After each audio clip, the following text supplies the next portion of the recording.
Would you like to increase your sales in your residential roofing business? How about some strategies?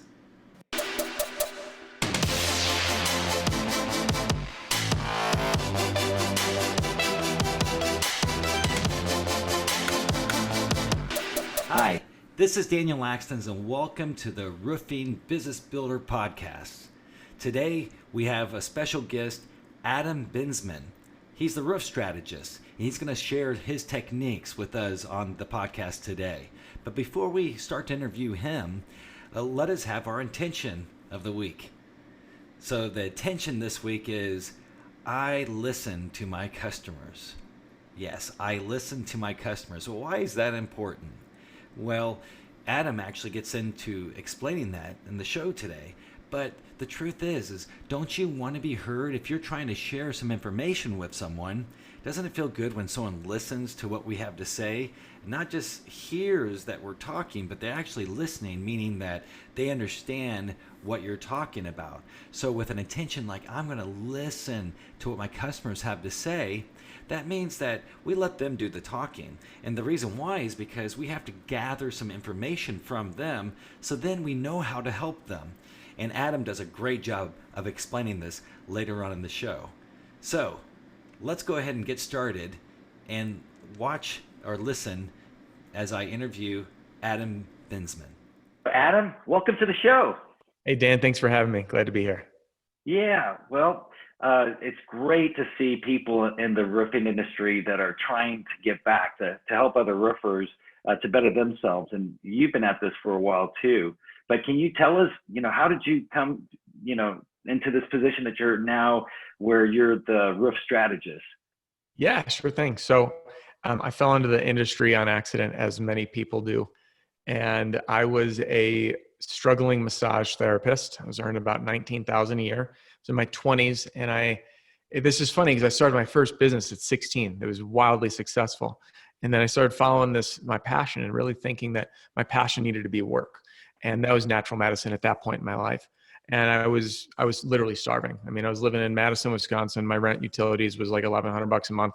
And I was making $19,000 a year, and taxes are paid. So do the math. There's not a lot to live on. And it was a very humbling experience to ask my mother for $20 to fill up my truck to drive 2 hours to see family for a holiday. And I said, I can't. That was my breaking point. I said, I can't do this anymore. So my stepdad, who was in the roofing industry, he was doing retail, specifically high-end metal roofs. And he says, you can make six figures in roofing sales. And I didn't even know what that money would be like. I didn't even know what to do with that. To me, $20,000, $19,000 a year, was you have blinders on. So I applied to some companies. I found one that had a lot of integrity that I believed in, even though they paid less, but I believed in the owner and the mission.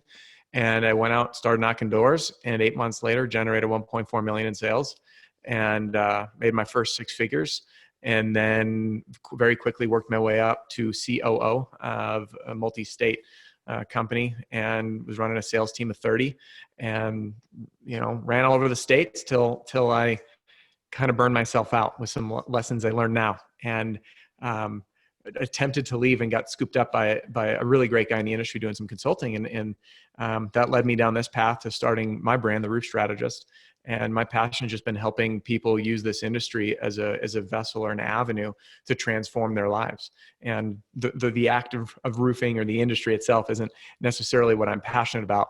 It's what it can do for you, and how we can bring our best selves to the table and grow personally, and the rewards financially, which is a catalyst for pretty substantial growth for you, your family, your friend, everybody you support, and making dreams come true. So that's how this whole thing kind of happened. Yeah, we've had similar backgrounds, not exactly the same. I was in video back before I got into roofing, but it was my grandfather was in it. My brother got involved and started his own roofing business, and I went to work with him, and then bought him out eventually. And so that's really cool. Very similar background. But me too. I never wanted to be a roofer. I had other ideas, but there's something about the roofing industry that just draws us in like a moth to the flame. Yeah. And I think the money does help, though. The money is the reward of the game. But when I say game, I don't mean to cheat. I don't mean anything more than when you learn how to play and you get better at your craft. The only way you get better, it's personal development. I mean, I was a if I can say it, a chicken, uh, well, I was a very sensitive person. Okay. Very, very sensitive. I had very thin skin, and the idea of knocking doors horrified the hell out of me. Getting rejected, like, oh man, I get people all the time. Does it get easier to go door to door? Does it get easier to get rejected? I'm like, you bet it does. And especially, I handle all of our legal affairs. You know, you're standing in someone's house and they're threatening you that they have carbon monoxide poisoning because the roofers pulled the exhaust vent for the water heater up too much, and the husband's in the hospital. You got dogs barking. You're out there at 10 o'clock at night. Fire department's there running tests. Lawyers on the other line. You're getting threatened to be sued, being an evil person. Turns out he has food poisoning. But these are the things that happen that you grow with, and people are. I was gonna say the fragrance machine you plug in the walls. You never know. It's like, wow, look at that. That's a lot of poison there you're breathing. Yeah. But all of this adversity really is such a rich experience to grow and learn how much of our inner battle we need to win to be able to, quote unquote, win the sale. And that to me was the fun part. I knew, like, if I could advance, if I could learn how people think and how they make decisions, and I could learn how to embrace discomfort and challenges, then that puts other people at ease. So it made me become a better person and connect more authentically, start conversations with anyone, develop personally, develop better interpersonal skills and relationships and communication and understanding. So to me, that was the fun. It's an avenue to be put into various circumstances, because nothing brings out the crazy more in a customer than doing business inside their home, period. Yeah. Business. Yeah. Because it's personal. You know, if I had a storefront and someone came, yeah, I'll get yelled at. The device, the gadget didn't work. But when you're in someone's home, that is their castle, and it will bring out the mama bear of everybody. And I don't know. I geeked out. I handled all of the tough situations for our company, and I was the one on speed dial when customer issues came up. And I honestly thrived on it because it was really fun. It was a fun challenge to take someone who is so angry, and then literally just make them feel heard and provide a solution, and then take that person from the furthest end of the spectrum of, we're never going to pay you, to, hey, will you go talk to my neighbor and my mom? You guys have great service. And that was the fun part for me. And that's what I enjoy teaching others to do, is to learn how to educate and to use sales techniques that aren't pushy and salesy, because consumers are smarter than ever and they sniff that out. You know, just like a wild animal, if it's being hunted and it scents you or something, it's going to take off. And people are buyers and shoppers are like that too. And there's a way to do it the right way, where people, you just connect. Sure. And the truth is, I mean, if you go into a store, I remember years ago, I worked for Radio Shack too. And you walk in the store, the first question they ask you is not a yes or no question. It's always, hey, what can I help you find? Yeah. What can I, and I'd be like, that's a really good question, because usually you're on a mission. You're like, I need this test or whatever, this circuit burnout or whatever, or, I'm looking for a stereo, but I don't know which one to get. And so the thing is that the salesman, if you find one that you can trust and that actually knows their shit, then that salesman is going to save you a lot of time. And so, and then same thing, if a problem comes up, if your employee, if the person that's handling that situation, like what you're saying is what you're teaching people too, is that when a problem happens, that's okay. It's how you handle that problem. And some of the biggest mistakes that I've seen roofers make, it was an opportunity to show how they would handle this properly. And then they'd go back and ask that customer where it flooded in all over their desk or whatever. And they'd actually ask them for a referral, or not a referral, a testimony. And they'd say, why would you want a testimony? You guys, totally destroyed this room. And he'd say, but did we fix it right away? Yeah. Did we run away from you? No. Did we make the top of your ceiling look beautiful? Did we replace your desk and the carpet? Yeah. That's what I want a testimonial for, because you know what? That's the kind of company we are. When we say we'll take care of you, even if we make a mistake, mistakes happen. And so that's beautiful though. It's not if, it's when. I get a lot of people that reach out. I want to start my company. I said, it's not if, it's when. And going back to the question, the open-ended question, not asking yes or no, that is the foundation of what I teach. Because I think that the biggest problem in roofing sales in general, both residential and commercial, is very aggressive and assumptive selling.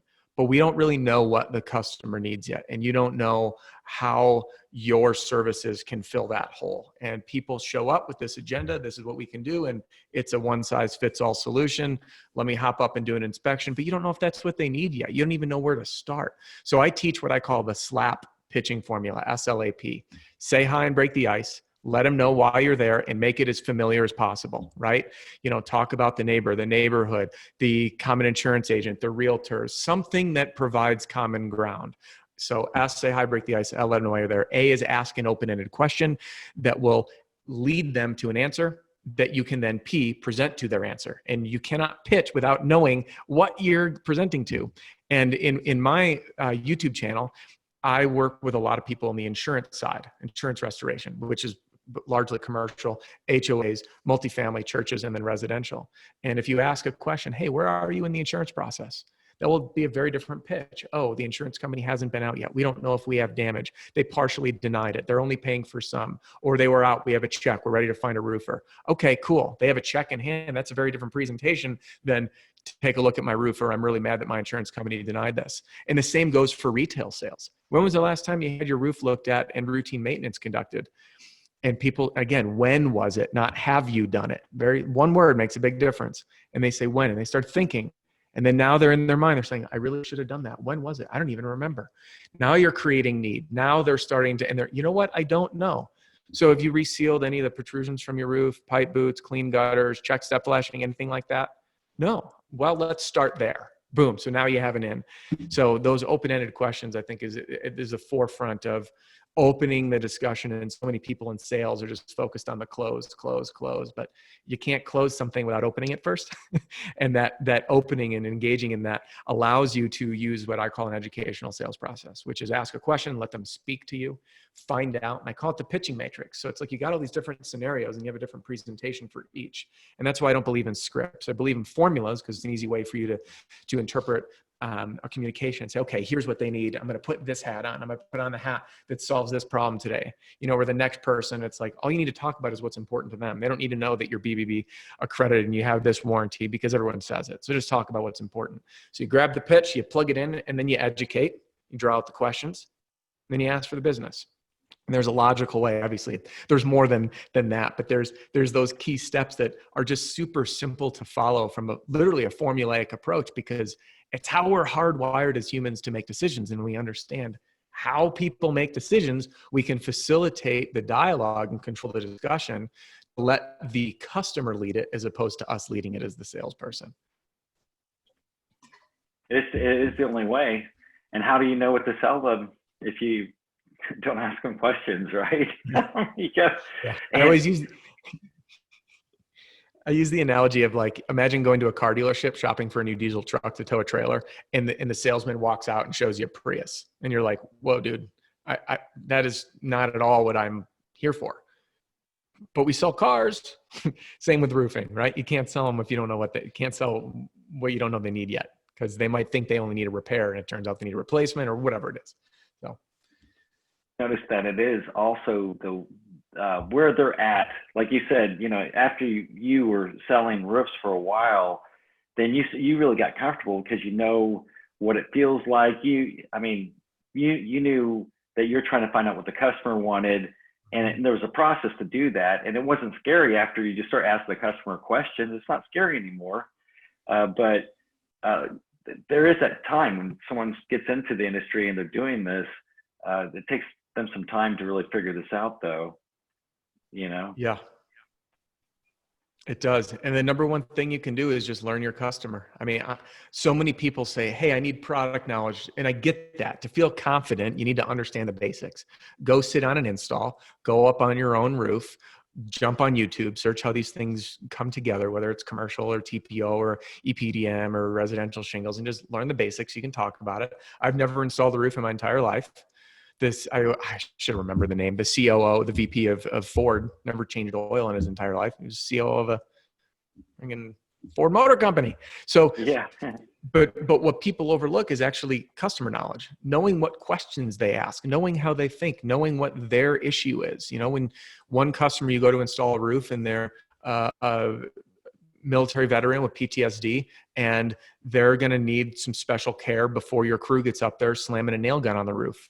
You learn that one the hard way once, right? So like, that's a very specific solution. The guy, who's he going to choose? The person who's going to care for him? Or like, I have my 2 dogs are laying here. One of them, Maddie, which Dan, you and I communicated about your dog named Maddie on Instagram. Yeah.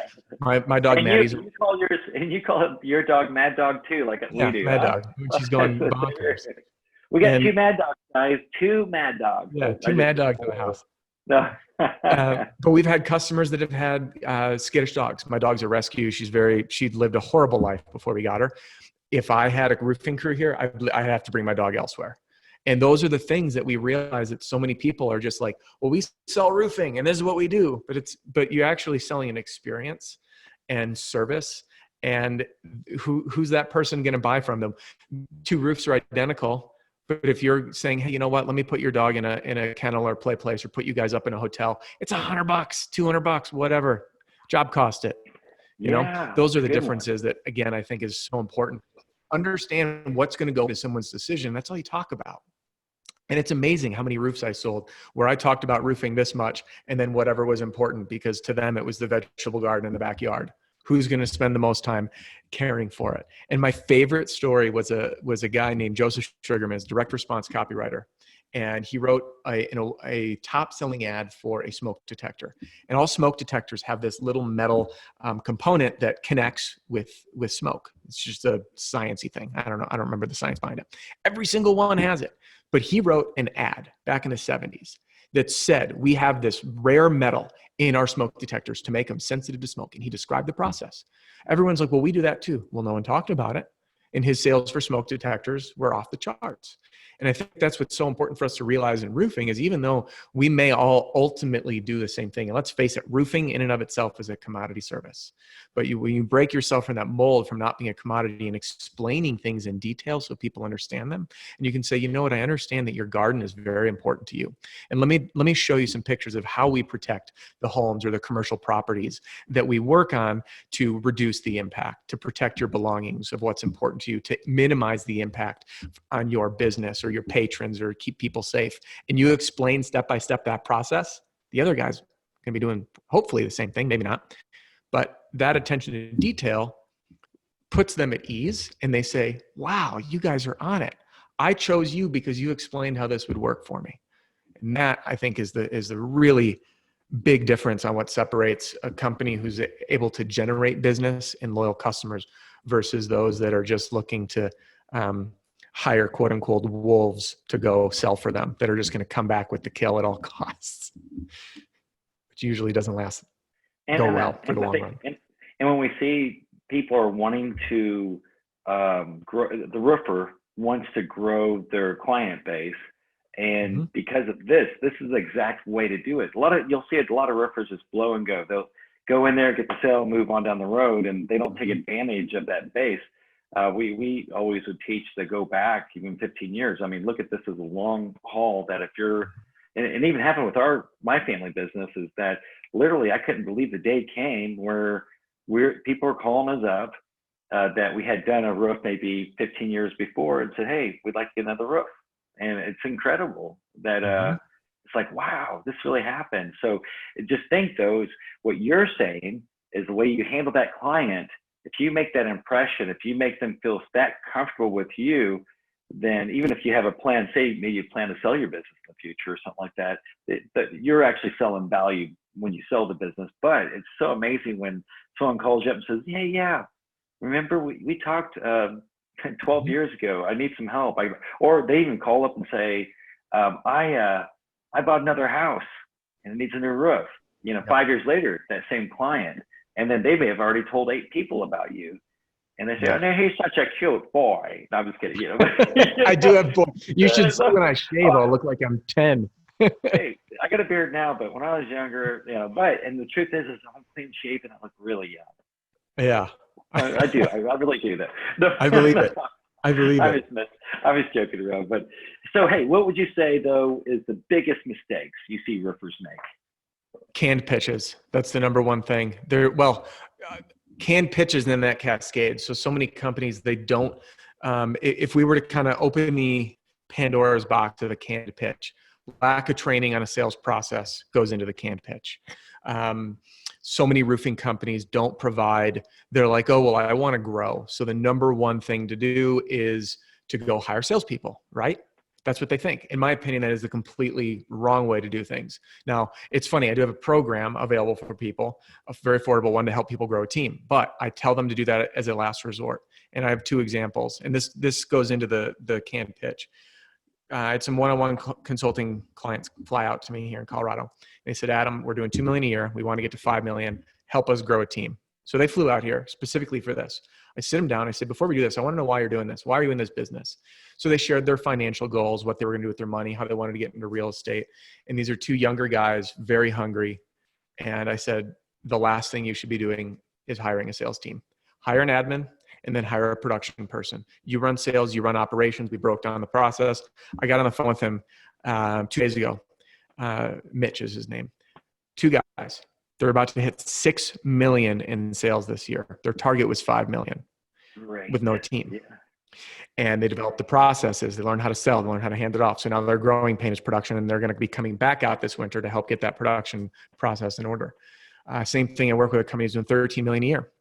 Tons of sales reps. Average sales per rep per year was only 300,000, which is not great, obviously. And we helped them get rid of the entire team, build it up. Average sales per rep doubled.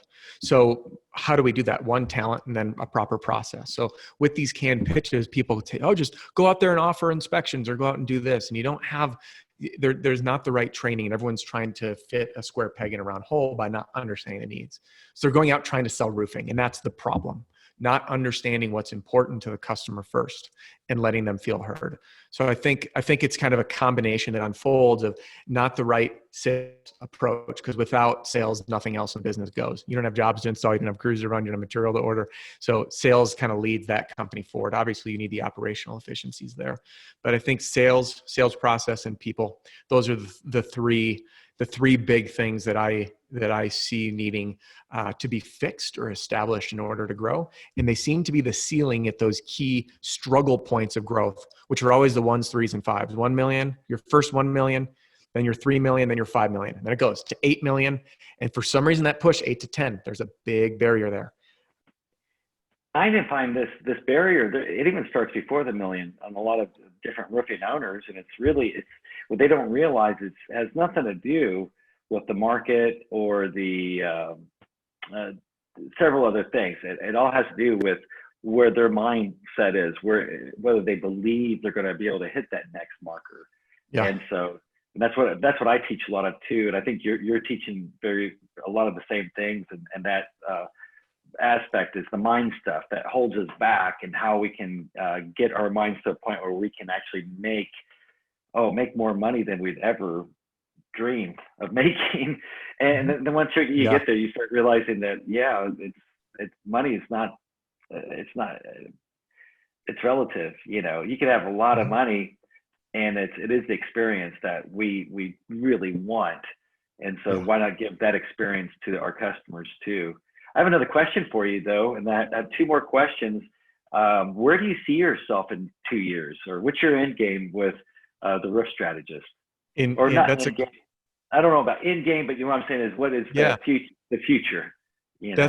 That's a really good question. And it's funny, you can't see it, but off here is my whiteboard. I was actually doing some planning this morning. And I do this pretty regularly, because I realize the power of my own mind and the little barriers we put on ourselves. And it's very interesting, the different levels of growth that we've all experienced. And for me, I vividly remember being young, and I had a new truck, I had a boat, an ATV, I had a toy Mercedes, just paid cash for a kitchen remodel, and I was miserable. I was the most unhappy I've ever been in my entire life. And it was 30 pounds heavier, and I drank most nights. And now I'm in the best shape of my life, and I don't drink. and I'm earning more than I ever had. And it's all from these different orienting the right goals and the right mindset. And to me, money is less of a motivator. Of course, it is a reward, and of course, I'm in business for a reason, to make a profit and to help people. But what I found is a big difference, and this ties into where I want to be in 2 years, is the more I shifted in terms of demonetizing, in a way, people will have gone on my YouTube channel, The Roof Strategist, watch videos, piece together their own marketing material, their own strategies, and will reach out and say, you have changed my life. I came into this industry. I found out about it because of you. Your story was just like mine. And those are the people whose lives I want to touch. And my mission is to impact as many of those. So my personal goal is to transform the lives of 100,000 people. And whether I can do that in 2 years or not, I'm on that mission so what has kind of made this huge pivot for me has been focusing on value. I used to charge for all my training. All the strategies that are now free used to be paid. And when I took a little break from the industry, I stayed in direct sales. And in that little break from roofing, I did about 100 million in direct sales for helping other teams grow, different industries, some in roofing, but all the same sales process. They need to get appointments with people. And it got boring, honestly. Like it felt just like it was about the money. So I lost all of the spark. And what reignited all that was finding this hole in the industry that is notorious for poor training, notorious for attracting lots of people that want the opportunity, and notorious for high turnover. And a lot of that was due to not having the right tools at their disposal.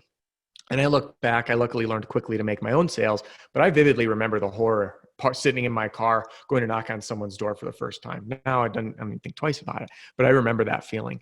So my mission in the next 2 years is to find as many creative avenues, and this stuff changes by the month. I've got a new product launching in a week that's, in my opinion, likely going to change the roofing sales game for a tremendous amount of people, in terms of well, I can't spill the beans yet, but it's going to be a really, really powerful thing and incredibly cost effective for all parties involved.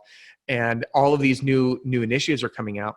And what I've done is I've taken the things that people charge for and I've made them free. And it's going to help a lot of people. And the people that want to take it one step further, like truthfully, people could watch my stuff and put everything together on their own.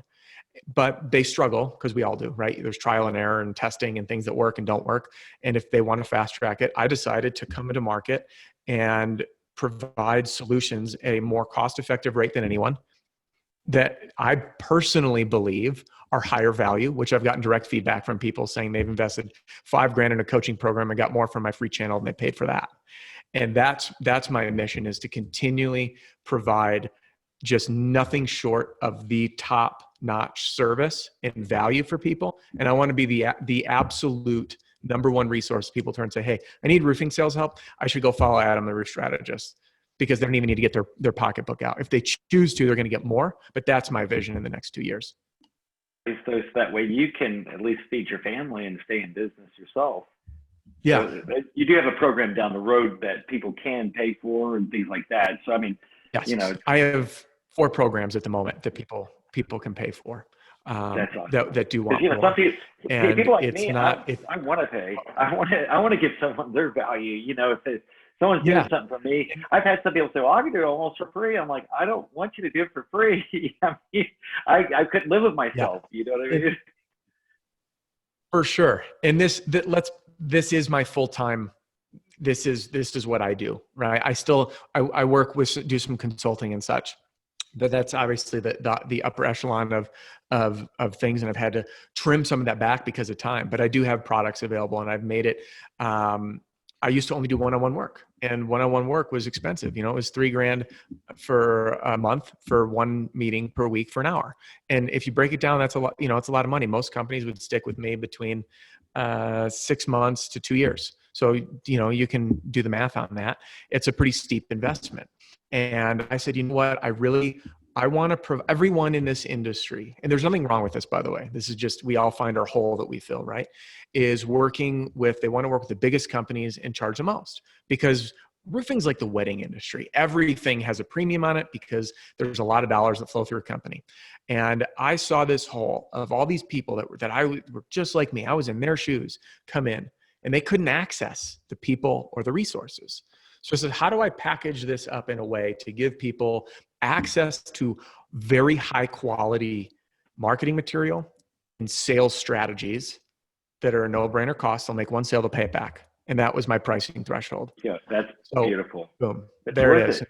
There's various products. I have all my marketing material bundled up in called my marketing battle pack. And then I have a program called Your Complete Sales Strategy that will help walk you through a formula of entering your income goal, your average commission, and it populates a custom sales plan and give you all the marketing material and step-by-step instructions of what to do to go do it. And then I also have a program called How to Build Your Dream Team for owners who are growing a team, along with consulting. So there are paid options, but it's funny. I always push people. I say, listen, there's tons of sales programs out there. There's tons of great material. And people say, well, how are you different than this and that one? And the answer is, does the style resonate with you? And if that style resonates with you, you can show up and confidently use it at the door. And when people switch from other programs to mine, that's the reason I hear all the time. And I don't dissuade people from using other programs at all, ever. If that jives, it's going to work. The people that are teaching strategies that feel slimy, not going to work for you. I think if you're running a business, no matter what business, and I don't care, you could be in any business on the planet and be the most brilliant entrepreneur. But the most brilliant entrepreneurs are at trade shows, choosing specific trade shows, learning how to do that, which I have a course for that too. No?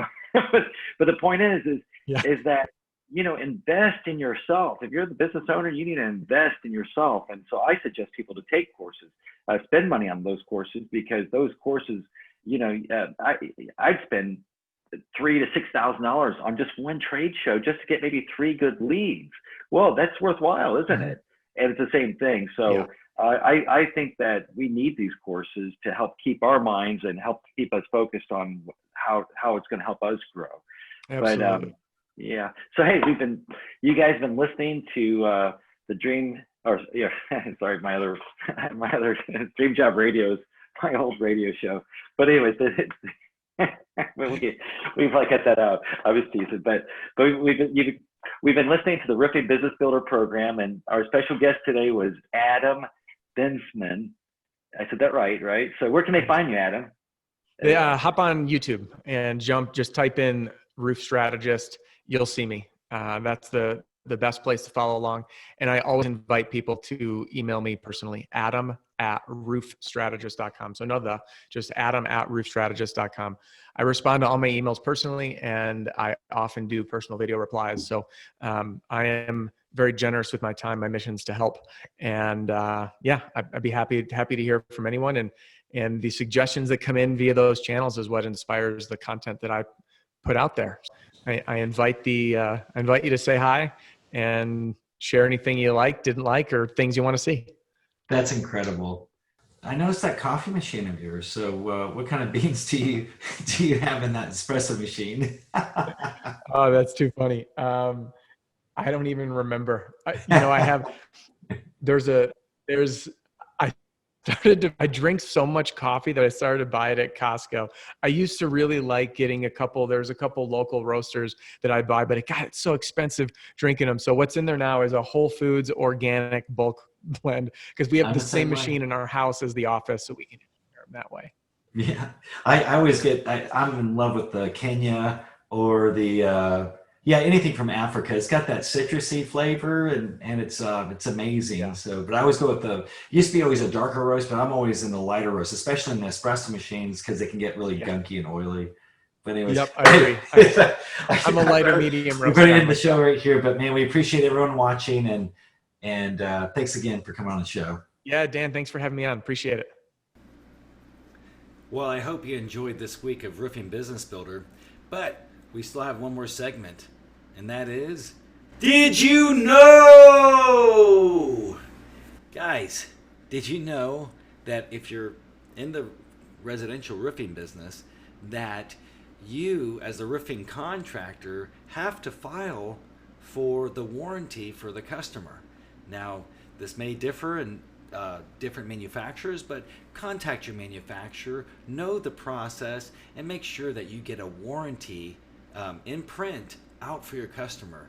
It will certainly help to increase your credibility in the roofing industry, and your customer is going to really appreciate that. So that was pretty much it for the show. Appreciate that everyone is continuing to support and listen, and we're here for you. So if you have any questions, or if there's something that you would like me to cover in one of the podcasts, please feel free to email us. That'd be at support@Roofing Business Builder. That'd be support@Roofing Business Builder. And again, we're growing our following, and we really do appreciate that support. And if you would, please click like and subscribe if you're watching this on YouTube. If you're listening to the podcast, please subscribe and hit the bell. Do those things that will help us to be found, so that way other people will also be able to enjoy this program. So thank you so much, and I'll see you next week. And I should also tell you this, that I didn't always consult on commercial roofing, but when I do, they become millionaires. Stay wealthy, my friends. I'll see you next week.